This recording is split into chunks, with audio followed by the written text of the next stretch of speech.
এই শাওয়াল মাসে 6টি রোজা রাসূল আকরাম সাল্লাল্লাহু আলাইহি ওয়াসাল্লাম রাখার নির্দেশ করেছেন, নির্দেশনা দিয়েছেন। এই রোজা সম্পর্কে 7টি কমন প্রশ্ন রয়েছে। আমাদের এই প্রশ্নগুলোর উত্তর আমরা জানার চেষ্টা করব। নাম্বার 1, শাওয়াল মাসের এই 6টি নফল রোজা রাখলে কি লাভ হবে? এর উত্তর হলো রাসূল আকরাম সাল্লাল্লাহু আলাইহি ওয়াসাল্লাম বলেছেন, সহিহ মুসলিম হাদিসটি বর্ণিত হয়েছে, মান সামা রমাদান সুম্মা আতবাহু সিত্তাম মিন শাওয়াল কানা কাসিয়ামিদ দাহর। যে ব্যক্তি রমজান মাসে রোজা রাখলো, এরপরে শাওয়াল মাসে 6টি রোজা রাখলো, এই মাস ব্যাপী গোটা চন্দ্র মাসের এই চাঁদে 6টা রোজা রাখলো, সে ব্যক্তি সারা বছর রোজা রাখার সমান সওয়াব পাবে। এই প্রসঙ্গে ইমাম নববী রাহমাতুল্লাহি আলাইহি বলেছেন, কেন সারা বছরের সওয়াব পাবে? কারণ সে রমজানে সাধারণত মাস 29-30 হয়ে থাকে, যদি 30 ধরা হয় তাহলে 30 আর শাওয়ালের 36, এই 36টা রোজা রেখেছে সে। আর আল্লাহ সুবহানাহু ওয়া তাআলা বলেছেন, মান জা বিল হাসানাতি ফালাহু আশরু আমসালিহা। যে ব্যক্তি কোনো ভালো কাজ করে আল্লাহ তাকে 10 গুণ বাড়িয়ে দেন।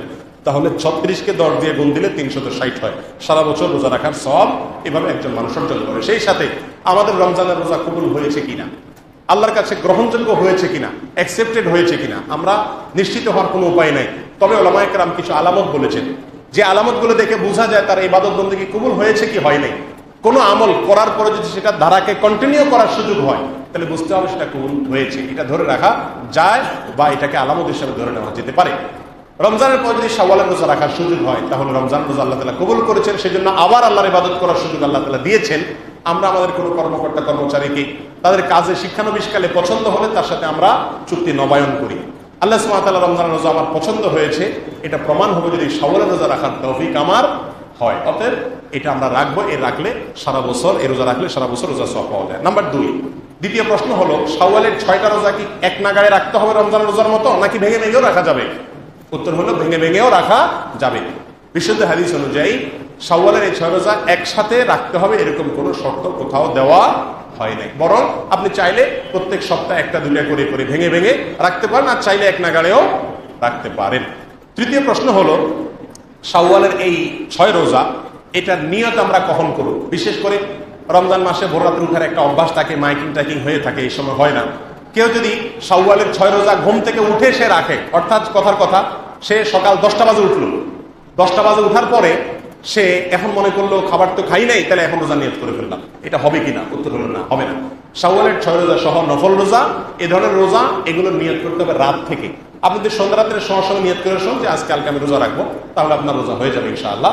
কিন্তু ঘুম থেকে 10টা-11টা বাজে উঠে বা 7টা-8টা বাজে উঠে যদি তখন নিয়ত করেন তাহলে হবে না, রাত থেকে আপনাকে নিয়ত করতে হবে। 4 নম্বর প্রশ্ন হলো, কারোর উপরে যদি রমজানের রোজা কাজা থাকে, মেয়েদের ভাঙতি রোজা থাকে, পুরুষদের অসুস্থতা জড়িত বা সফরের কারণে কোনো রোজা ভাঙতি হয়ে থাকে, তাহলে সে শাওয়ালের রোজা আগে রাখবে নাকি কাজা রোজা আগে রাখবে? উত্তর হলো কাজা রোজা আগে রাখবে, রমজান রোজা আগে রাখবে। কারণ হাদিসে বলা হয়েছে, যে ব্যক্তি রমজান রোজা রাখলো এরপরে শাওয়ালের 6 রোজা রাখলো, তার জন্য হলো সারা বছর রোজা রাখার সওয়াবের কাজা রোজা আগে রাখবে। যদিও কোনো কোনো ওলামায়ে কেরাম বলেছেন কাজা রোজা পরে রাখলেও চলবে, যদি শাওয়ালের রোজা এই মাস গেলে আর হবে না, কাজা অন্য সময় করা যাবে। কিন্তু বিশুদ্ধ মত হলো কাজা রোজা আগে রাখবে, তারপরে শাওয়ালের রোজা রাখতে হবে। 5 নম্বরের প্রশ্ন হলো, যদি কেউ আইয়ামে 20, চাঁদের 13, 14, 15 এই 3 দিনে রোজা রাখা সুন্নত আমরা জানি, বৃহস্পতি, সোম এই দিনগুলোতে রোজা রাখা সুন্নত। কেউ যদি ওই দিনগুলোতে রোজা রাখে আর সেগুলোকে শাওয়ালের 6 রোজা হিসাবে নিয়ত করে, তাহলে হবে কিনা? উত্তর হলো হবে ইনশাআল্লাহ। যদি কেউ আইয়ামে 20-এর 3 অর্থাৎ চাঁদের 13, 14, 15 এবং সোম, বৃহস্পতি এই দিনগুলোতে রোজা রাখা সুন্নত, সেই হিসেবে ওই দিনগুলোতে রোজা রাখে শাওয়ালের 6 রোজার নিয়তে, তাহলে ইনশাআল্লাহ তার রোজা হয়ে যাবে। তবে সে যে কোনো একটা নিয়ত করবে, হয় শাওয়ালের 6 রোজা, না হলে ওই সোম, বৃহস্পতিবার বা আইয়ামে 20-এর রোজা। 6 নম্বর প্রশ্ন হলো, যে ব্যক্তি শাওয়াল মাসে রোজা রাখার চেষ্টা করেছে কিন্তু হয়ে ওঠে নাই, এখন শাওয়াল শেষ হয়ে গেছে, এখন যদি সে 6টা রোজা রাখে তাহলে এই সারা বছর রোজা রাখার সওয়াব পাবে কিনা? উত্তর হলো না, পাবে না। কারণ এই শাওয়াল মাসের ভেতরেই এই রোজাগুলো রাখতে হবে, সেই শর্ত হাদিসে দেওয়া হয়েছে। এটা শাওয়াল মাসের সঙ্গে সংশ্লিষ্ট বিধায় পরে রাখলে হবে না। সর্বশেষ 7 নম্বর প্রশ্ন হলো, এই শাওয়াল মাসের রোজা এটাতে কি তারাবি পড়তে হবে কিনা? রমজান মাসে যেরকম পড়া লাগে, উত্তর হলো এটাতে কোনো তারাবি পড়া লাগবে না, এটা শুধুমাত্র রোজা রাখলেই চলবে। আল্লাহ সুবহানাহু ওয়া তাআলা আমাদের সকলকে এই শাওয়ালের 6টি রোজা রাখার তৌফিক দান করুন। এখনো শাওয়াল মাসের অনেকগুলো দিন রয়েছে, আপনি শুধু বন্ধের দিনগুলোতে যদি ট্রাই করেন ইনশাআল্লাহ সুযোগ হয়ে যায়। মাত্র 30 দিন রোজা রাখার সওয়াব পাইছেন, আর 6টা রেখে সারা বছরের রোজা রাখার সওয়াব আপনি পেয়ে যেতে পারেন। তো বিশাল অফার, কোনো বুদ্ধিমানের জন্য ছাড়া উচিত হবে না। আল্লাহ তাআলা আমাদের সবাইকে এই রোজাগুলো রাখার তৌফিক দান করুন। শাওয়াল মাসে একটি প্রশ্ন অনেক ভাই বোন করে থাকেন, আর তা হলো শাওয়ালের যে 6টি নফল সিয়াম বা রোজা রয়েছে, এই রোজাগুলো যদি কেউ এ মাসেরই সোম, বৃহস্পতি অথবা আইয়ামে 20 তথা চান্দ্র মাসের 13, 14, 15 এই তারিখগুলোতে রাখেন, তাহলে তিনি শাওয়ালের 6 রোজার পাশাপাশি সোম, বৃহস্পতি এবং আইয়ামে 20 এর রোজারও সওয়াব আহরণ করার সুযোগ আছে কি নেই? অর্থাৎ রোজা হবে একটি কিন্তু নিয়ত হবে দুটি। এক ইবাদতের মধ্যে দুটি নিয়ত করার বা দুটি আমলের সব লাভ করার সুযোগ আছে কি নেই, এই প্রশ্নের উত্তরকে আমরা দুই ভাগে ভাগ করতে চাই। প্রথমে সংক্ষিপ্ত উত্তরে আমরা শুধু শাওয়াল মাসে ইস্যুটা বলতে চাই, এরপরে এ বিষয়ে ইসলাম শরিয়ার মৌলিক নীতিমালাটা উল্লেখ করতে চাই, যার মাধ্যমে অন্যান্য ইবাদতের ক্ষেত্রেও একাধিক নিয়ত কোথায় করা যায় কোথায় যায় না সে বিষয়টি আমাদের কাছে পরিষ্কার হবে ইনশাআল্লাহ তাআলা।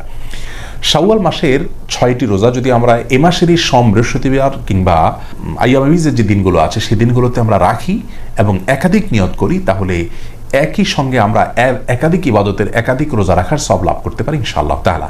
অর্থাৎ কথার কথা সোমবারে আপনি রোজা রাখলেন শাওয়াল মাসের, এবং সেই সাথে এটাকে সোমবারের রোজা রাখার নিয়তের পাশাপাশি শাওয়ালের 6 রোজার একটা আপনি নিয়ত করলেন, তাহলে শাওয়ালের 6 রোজার একটা হিসাবেও কাউন্ট হবে, আবার সোমবার রোজা রাখার সব আপনি লাভ করবেন।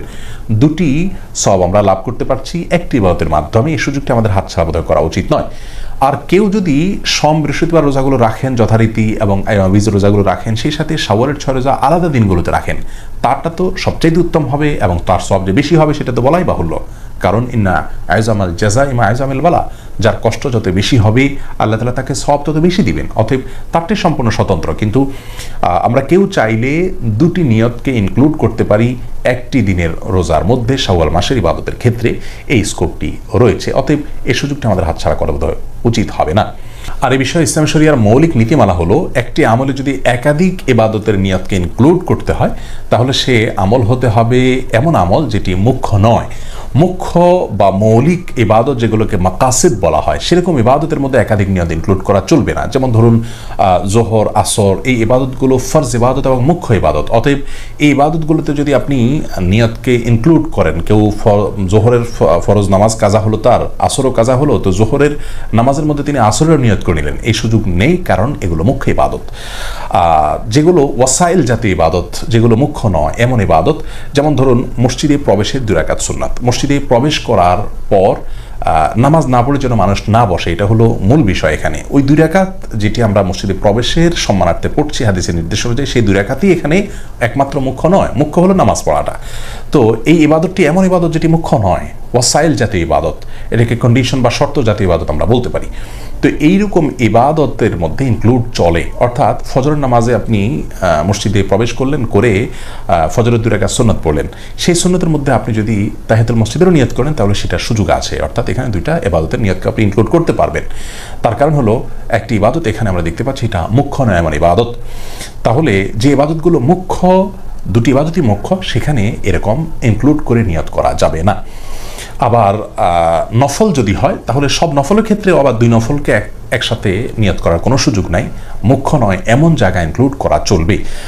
যেমন কেউ যদি তাহিয়াতুল উযুর ক্ষেত্রে একই কাজ করেন, যে তাহিয়াতুল উযু তিনি উযু করার পর 2 রাকাত নামাজ পড়লেন, তিনি যে কোনো নামাজ পড়লেন সেখানে তাহিয়াতুল উযুর নিয়ত করে নিলেন, তাহলে সেক্ষেত্রে একসঙ্গে 2টি ইবাদতের সব তিনি পেতে পারেন। জুমার দিনে গোসলের ক্ষেত্রেও একই কথা প্রযোজ্য। অর্থাৎ জুমার দিনে যদি কেউ ফরজ গোসল করেন এবং জুমার দিনের যে সুন্নাত গোসল রয়েছে সেটারও নিয়ত করেন, তাহলে সেটি আদায় হয়ে যাবে। কারণ জুমার দিনে গোসল করাটা হলো মূল বিষয়। জুমার দিন উপলক্ষে আলাদা কোনো গোসল করতে হবে ফরজ গোসল করার পরে, সেটা মুখ্য নয়, গোসল হয়ে গেছে সেটাই হলো মূল বিষয়। বিধায় এখানে জুমার দিনের যে গোসল সেটা মুখ্য ইবাদত থাকলো না, ওয়াসাইল জাতীয় ইবাদত হলো। অতএব এখানে ইনক্লুড করা চলবে, এক গোসলে 2টি আমাদের ইবাদত হতে পারে, 2টি আমল হতে পারে, ফরজ গোসল হতে পারে, আবার সুন্নাত গোসলও আদায় হতে পারে। একই কথা শাওয়ালের 6 রোজার ক্ষেত্রে প্রযোজ্য, যে সেগুলো সোম, বৃহস্পতিবার বা আইয়ামের দিনগুলোতে আমরা যদি নিয়ত করে নিই তাহলে এখানে ইনক্লুড করা যাবে। অতএব সব ক্ষেত্রে আবার 2টি ইবাদতের নিয়ত আমরা একসঙ্গে একটা ইবাদতের মধ্যে করার সুযোগ থাকছে না।